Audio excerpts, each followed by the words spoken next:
Very good morning to all my dear students. Today we start the further lecture on the topic cell. हम लोग चाहिए, ठीक है. आज हम देखेंगे साइटोप्लाज्म बेटा. See, what is cytoplasm? Cytoplasm is a fluid matrix. क्या है बेटा? Fluid matrix. जिस तरीके से पर्टिकुलर आप एक एलोवेरा को जब आप कट करोगे तो आप कट करने के बाद में आपको उसके अंदर क्या दिखेगा? एक जेली लाइक सब्सटेंस आपको दिखेगा, ठीक है. तो आप ये मानकर चलो कि एलोवेरा की जो लीफ है वो आउटर कवरिंग है उसकी सेल वॉल, उसके बाद उसकी सेल मेम्ब्रेन, और इनर जो भी जेली लाइक सब्सटेंस है वो उसका साइटोप्लाज्म है, ठीक है. हम उसको एक सेल मानकर चलते हैं. क्लियर बेटा? सेम वही चीज़. तो जो जेली लाइक सब्सटेंस है बेटा, सेम वैसा ही मैट्रिक्स होता है साइटोप्लाज्म सेल के अंदर, ठीक है. सेल वॉल, उसके बाद सेल मेम्ब्रेन. अब सेल के अंदर जो इंटायर स्पेस जो फिल्ड है वो किससे भरी हुई है? जेली लाइक सब्सटेंस से, which is also called as fluid matrix, ठीक है, जो कि क्वासी फ्लूइड होता है. Quasi fluid in the sense बेटा ना बहुत ज़्यादा सॉलिड ना बहुत ज़्यादा लिक्विड, ठीक है, एकदम जेली लाइक सब्सटेंस. जिस तरह से जेल होती है, ठीक है. अब वो जेल चाहे कैसी भी हो, चाहे किसान जैम वाली हो जो हम ब्रेड रोल के ऊपर लगा के खाते हैं, या फिर जो बॉयज़ बेसिकली आप लोग हेयर पे यूज़ करते होंगे सेटवेट जेल वगैरह, तो इस तरीके का जो सब्सटेंस होता है बेटा उसको क्वासी फ्लूइड कहते हैं. तो सेम उसी तरीके का सब्सटेंस सेल के अंदर प्रेजेंट होता है, which is called as a cytoplasm, which was basically discovered by Kolliker in 1862, ठीक है. लिख सकते हो आप. कॉलिकर बहुत इंपॉर्टेंट है, याद रखना है. Kolliker was the first person who discovered cytoplasm. उन्होंने देखा कि सेल के अंदर एक मैट्रिक्स भरा होता है जो अपने आप में लिविंग बायोमॉलिक्यूल्स का फॉर्मेशन है, उसी की वजह से लाइफ एग्जिस्ट हुई है. साइटोप्लाज्म के अंदर जितने भी ये फाइब्रस प्रोटीन्स जो भी आपको मैं बताने वाली हूँ, जो साइटोस्केलेटन मतलब सेल को बनाने में हेल्प करते हैं, वो सब के सब लिविंग बायोमॉलिक्यूल्स हैं बेटा, जो आपको फर्दर आगे के क्लासेस में आपको पढ़ने को जानने को मिलेगा कि लिविंग मॉलिक्यूल्स क्या हैं.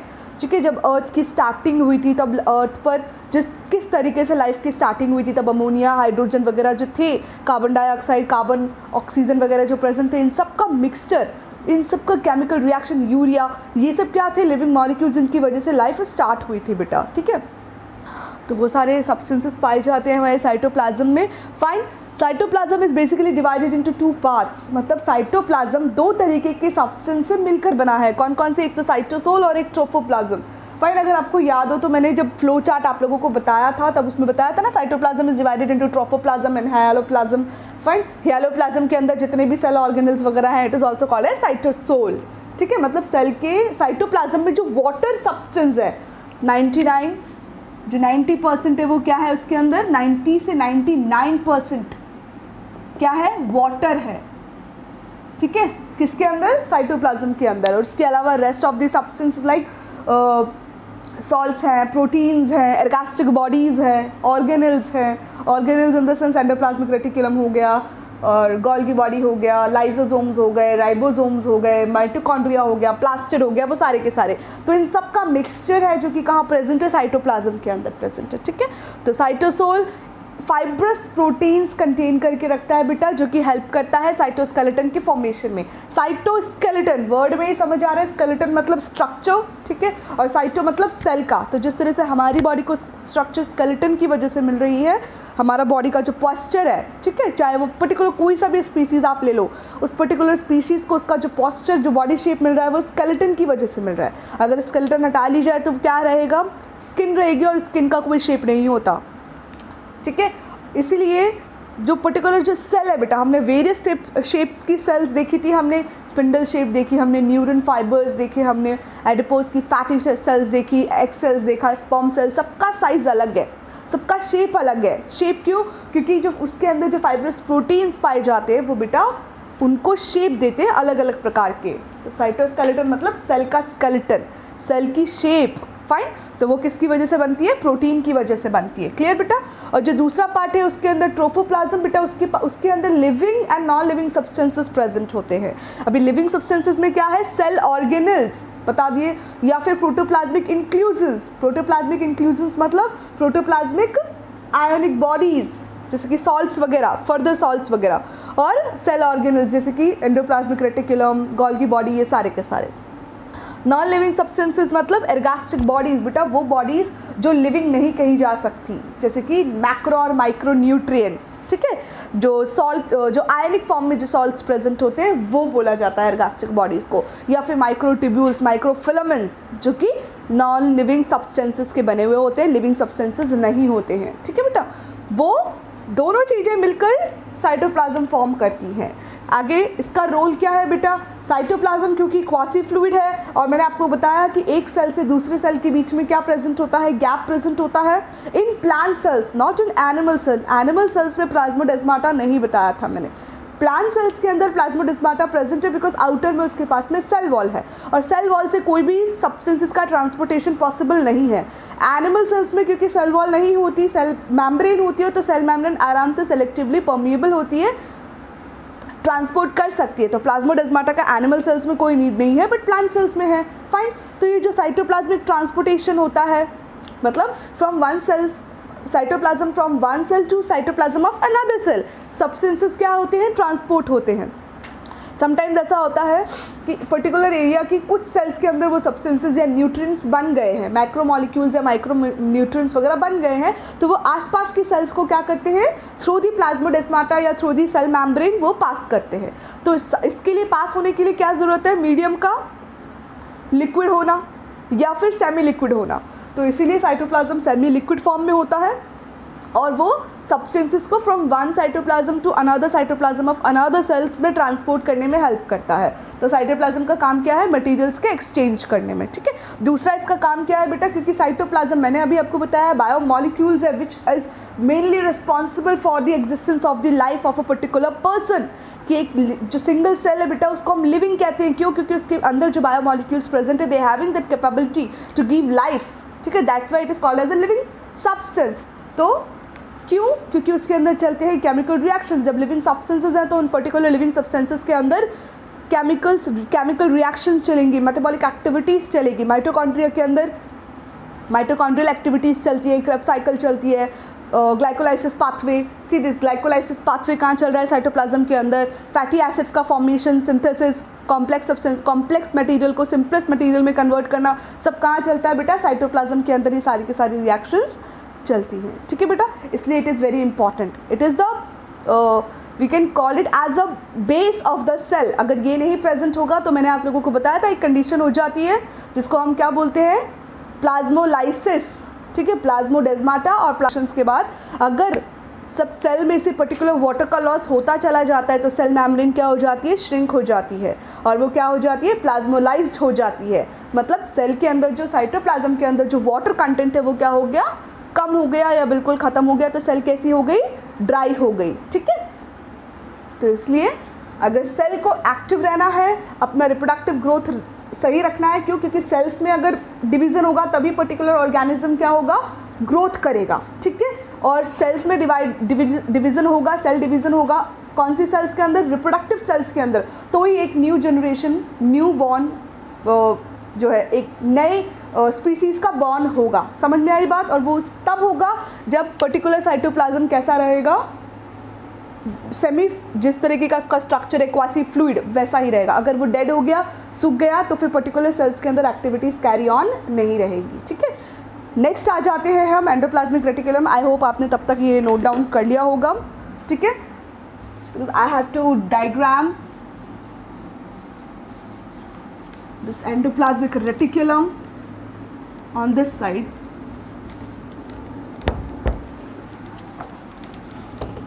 चलो आगे देखते हैं हम एंडोप्लाज्मिक रेटिकुलम बेटा।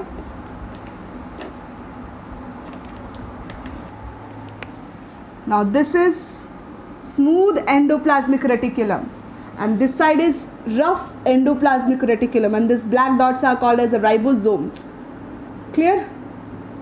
चलिए देखते हैं एंडोप्लाज्मिक रेटिकुलम बेटा सबसे पहले डिस्कवर्ड किया था गार्नियर ने इन 1897, ठीक है। बहुत इंपॉर्टेंट है, याद रखना है आप लोगों को, क्योंकि इसको 2 बार देखा गया, इसका टर्म 2 बार दिया गया।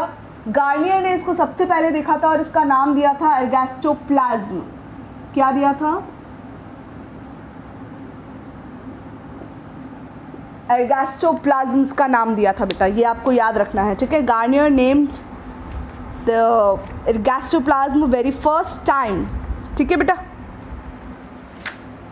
और इसके बाद आप देखिए पॉटर एंड क्लॉडे ने फर्दर जब बाद में इसको देखा गया और अच्छे तरीके से, गार्नियर ने इसका नाम दिया था एर्गास्टोप्लाज्म बिकॉज उनको ऐसा लगा था कि ये एक तरीके की प्लाज्मिक बॉडीज़ है साइटोप्लाज्म के अंदर, बहुत सारी फाइन ट्यूब्यूल्स को वो अच्छे से नहीं डिटेक्ट कर पाए थे। उनको ऐसा लगा कि कुछ सेमी सॉलिड सा रीजन है न्यूक्लियस के चारों तरफ, इसलिए उन्होंने उसको प्लाज्मिक मटेरियल बोला, एर्गास्टोप्लाज्म बोला। बट जब फर्दर जब इलेक्ट्रॉन माइक्रोस्कोप का प्रॉपर तरीके से डिस्कवरी हो गई तो पॉटर एंड क्लॉडे ने 1953, इसी कितना गैप आ गया है, उन्होंने उसको अच्छे से देखा और उसको नाम दिया रेटिकुलम। Y reticulum? क्यों? क्योंकि बेटा रेटिकुलम का मतलब होता है नेटवर्क। ये भी आप लिख सकते हैं, so you get the basic knowledge कि भाई ये नाम किस तरीके से आया, क्यों आया, क्योंकि रेटिकुलम का मतलब होता है बेटा नेटवर्क, ठीक है, एक तरीके का जाल। तो जब हम पर्टिकुलर इलेक्ट्रॉन माइक्रोस्कोपिक जब सेल देखेंगे तो आपको सेल में बहुत अच्छे से दिखेगा कि न्यूक्लियस के चारों तरफ जो एंडोप्लाज्मिक रेटिकुलम है इस तरीके से फैला हुआ है कि आपको एक नेटवर्क दिखेगा, कि बहुत थिन थ्रेड्स का फैला हुआ नेटवर्क आपको दिखेगा। दैट्स वाई यहाँ पे लाइन लिखी हुई है, network of fluid filled interconnecting tubules. See जितनी भी ट्यूब्यूल्स है देखो एक दूसरे के साथ कनेक्टेड है, ठीक है, कुछ कनेक्टेड होती हैं, कुछ कनेक्टेड नहीं होती हैं, ठीक है, एक दूसरे के इतने पास होती हैं कि ये हमें इंटरकनेक्टेड दिखती हैं, बिकॉज पास होने की वजह से इनके बीच में मेम्ब्रेन प्रेजेंट हो जाती है, क्योंकि काम इनका क्या है, एक दूसरे से एसोसिएटेड है। फाइन बेटा। और इनके अंदर फ्लूइड भरा होता है। ये जो ट्यूब मैंने बनाई है बेटा, ठीक है, इस ट्यूब के अंदर यहाँ पे मैट्रिक्स भरा होता है, फ्लूइड। जिस तरीके से सेल के अंदर साइटोप्लाज्म भरा हुआ है, इसी तरीके से एंडोप्लाज्मिक रेटिकुलम के ट्यूब्यूल्स के अंदर क्या भरा हुआ है, ल्यूमन रीजन, इसको ल्यूमन रीजन कहते हैं, उसमें मैट्रिक्स भरा हुआ है। वो भी कैसा है, सेमी सॉलिड क्वासी फ्लूइड, ठीक है। आप देखो मैं जितने भी ऑर्गेनल्स आप लोगों को पढ़ा रही हूँ, चाहे माइटोकॉन्ड्रिया हो, चाहे प्लास्टिड हो, चाहे न्यूक्लियस हो, चाहे सेल हो, सबके अंदर क्या है, क्या प्रेजेंट है, मैट्रिक्स रीजन प्रेजेंट है, ठीक है बेटा। दैट जो ल्यूमन मैंने अभी बनाया था ट्यूब्यूल है, उसके अंदर जो मैट्रिक्स रीजन प्रेजेंट है बेटा उसको बोला जाता है एंडोप्लाज्मिक मैट्रिक्स, ठीक है बेटा। क्लियर हो गई बात? चलिए अब आगे बढ़ते हैं। इंटरकनेक्टेड ट्यूब्यूल्स है बेटा, मैंने आप लोगों को डायग्रामेटिकली रिप्रेजेंट दे दिया, आप लोगों को 3 तरीके के स्ट्रक्चर्स इसमें प्रेजेंट होते हैं। अब वो कौन कौन से, जरा वो ध्यान से देख लीजिए। नेक्स्ट जो लाइन लिखी हुई है, it is made up of 3 structures. जो एंडोप्लाज्मिक रेटिकुलम है बेटा, इसमें 3 टाइप के स्ट्रक्चर्स आपको देखने को मिलेंगे, सिस्टर्ने, वेसिकल्स एंड ट्यूब्यूल्स। तो सबसे पहले मैं आप लोगों के सामने सिस्टर्ने बना देती हूँ। सिस्टर्ने किस तरीके का होता है, इस तरीके की बहुत फाइन ट्यूब्यूल्स होती हैं बेटा, जो बहुत पास में अटैच्ड होती हैं। ये तो मैं आप लोगों के सामने दूर बना रही हूँ, पर ये बहुत पास में अटैच्ड होती हैं, ठीक है। और राइबोसोमल बॉडीज इस तरह से उनके ऊपर अटैच्ड रहती हैं। क्लियर? आगे देखते हैं। नेक्स्ट आप देखिए वेसिकल्स। जो वेसिकल बॉडीज होती है वो बेटा कुछ इस तरीके से सर्क्यूलर ओवल शेप्ड रहती हैं, ठीक है। इसके ऊपर भी राइबोसोमल बॉडी अटैच्ड रहती है। लास्ट हमारे पास में ट्यूब्यूल्स हैं। जो ट्यूब्यूल्स हैं बेटा वो कुछ इस तरीके की होती हैं। फर्दर सिंगल ट्यूब्यूल्स में से और फिंगर लाइक ट्यूब्यूल्स आपको राइज करती हुई दिखाई दे रही होंगी, और इसके ऊपर भी राइबोसोमल बॉडीज अटैच्ड रहती हैं, ठीक है। इस तरीके का स्ट्रक्चर प्रेजेंट होता है।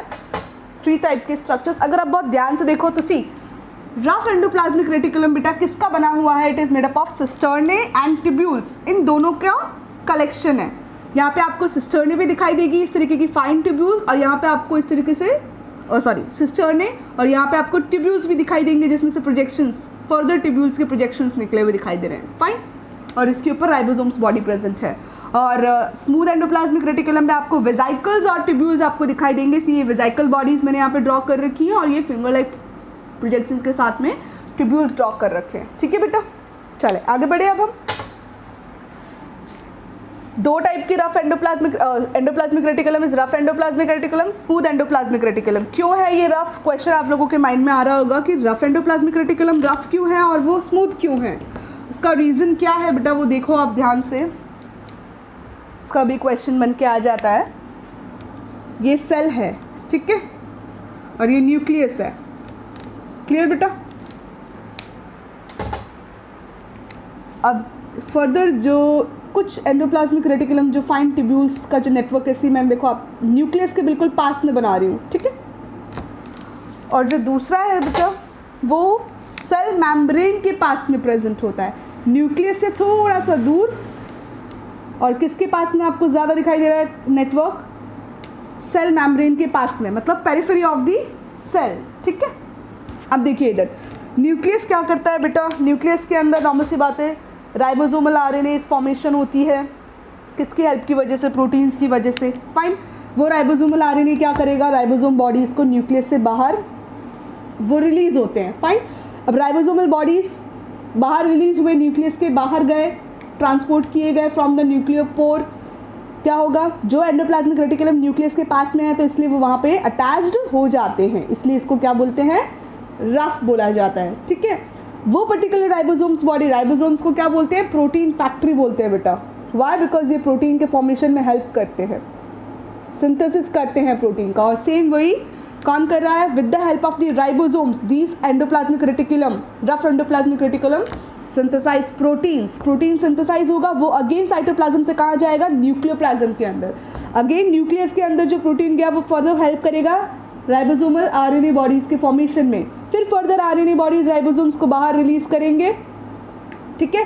और फिर वो राइबोसोम्स वापस से प्रोटीन का सिक्रीशन, फर्दर प्रोटीन वापस से न्यूक्लियस के अंदर। तो इस तरीके से साइकिल क्या है, goes on and on. Clear? तो इसीलिए राइबोसोम्स बॉडी न्यूक्लियस से बाहर रिलीज करी जाती है और वो राइबोसोम्स कहाँ अटैच हो जाते हैं, एंडोप्लाज्मिक रेटिकुलम के ऊपर। और इसलिए हमें न्यूक्लियस के पास में जो नेटवर्क प्रेजेंट है एंडोप्लाज्मिक रेटिकुलम का वो रफ दिखाई देता है, बट जो न्यूक्लियस से थोड़ा सा दूर है और सेल मेम्ब्रेन के पास में है वो लिपिड्स का सिंथेसिस करता है, क्योंकि वहाँ पे राइबोसोमल बॉडीज प्रेजेंट नहीं होते, ठीक है। सेल मेम्ब्रेन पढ़ा था ना हमने, बाइलिपिड लेयर किसकी बनी हुई है, प्रोटीन और लिपिड्स दोनों की। तो सी उसकी फॉर्मेशन में ये एंडोप्लाज्मिक रेटिकुलम बहुत इंपॉर्टेंट रोल प्ले करते हैं, क्योंकि यहाँ पे प्रोटीन सिक्रीशन सिंथेसिस और यहाँ से लिपिड का सिंथेसिस दोनों फिर बाद में फर्दर किसका फॉर्मेशन करते हैं, सेल मेम्ब्रेन का, ठीक है बेटा। चले आगे बढ़े। अब हम रोल, नॉर्मल सी बात है, अभी बता दिया आपको कि थ्रेड लाइक स्ट्रक्चर है पूरे सेल में, एंटायर सेल में फैला हुआ रहता है, तो एक फ्रेमवर्क, एक स्ट्रक्चर प्रोवाइड करते हैं सेल को, तो provide supportive framework for the cell, cell membrane को स्ट्रेच करके रखते हैं। इसके अलावा लार्ज सरफेस एरिया प्रोवाइड कर रहे हैं, माइटोकॉन्ड्रिया में भी बताया था, इनर मेम्ब्रेन जो है वो क्या होती है, फोल्ड हो जाती है, जिसकी वजह से लार्ज सरफेस एरिया बढ़ जाता है। सरफेस एरिया ज़्यादा है, directly proportional to surface reactions, metabolic activities. Fine, same यहाँ पे भी ऐसा ही है, ट्यूब्यूल्स सरफेस एरिया ज़्यादा तो मेटाबॉलिक एक्टिविटीज़ भी ज़्यादा। इसके बाद सिंथेसिस मैंने बता दिया आप लोगों को।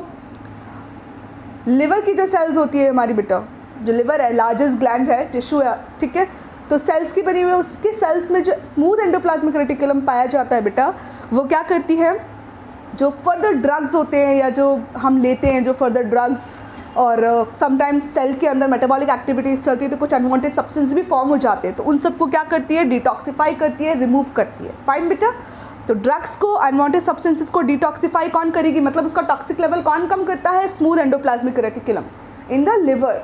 ओके बेटा, तो ये कुछ चीज़ें हैं जो हमें याद रखनी है।